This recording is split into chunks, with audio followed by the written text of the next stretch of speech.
యువత పోర్ అనేసి ఒక క్యాడర్ మొత్తం వైసీపీ క్యాడర్ మొత్తం జిల్లాల వారీగా మరి పార్టీ ఆఫీసులలో విన్నప పత్రాలు ఇచ్చేసి వెళ్తున్నారు కదా కలెక్టర్ ఆఫీస్ దగ్గరికి. ఎందుకంటారు ఇది ఈ సిచ్యువేషన్లో వచ్చి 10 months అయింది, కరెక్ట్ అని అంటారా? ఇలా గవర్నమెంట్ గురించి విమర్శించడం కరెక్ట్ అని అంటారా? విమర్శించడం కరెక్టే.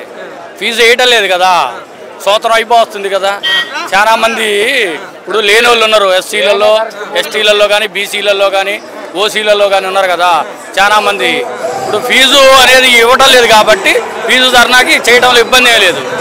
అది చెప్తున్నా కదా టీడీపీ వాళ్ళంతా, జగన్మోహన్ రెడ్డి ఆయన బురద జల్లే పనులే చేస్తున్నాడు, అధికారంలోకి వచ్చి మేము 10 నెలలే అవుతుంది, 10 నెలల్లో లోటుపాట్లన్నీ చూసుకోవాలన్నట్టు చెబుతున్నారు కదా. లోటుపాట్లన్నీ చూసుకోవచ్చు. 1.25 లక్షల దాకా అమౌంట్ వచ్చింది కదా. ఫీజు రిమైండ్ డబ్బులు ఏ పథకానికి ఎంత ఇచ్చినారనేది చెప్పొచ్చు కదా. దేనికి వేయలేదు కదా, మొన్న బడ్జెట్లో ఉంది. ఫీజు రిమైండ్ వేయలేదు కదా, 2 ట్రిప్పులు వేయాలి కదా. ఇప్పుడు 10th వాళ్ళకి కానీ ప్రతి వాళ్ళకి 15,000 వేసేదే కానీ విద్యా దీవెనైనా వసతి దీవెనైనా ప్రతిదీ ఏం చేయలేదు కదా.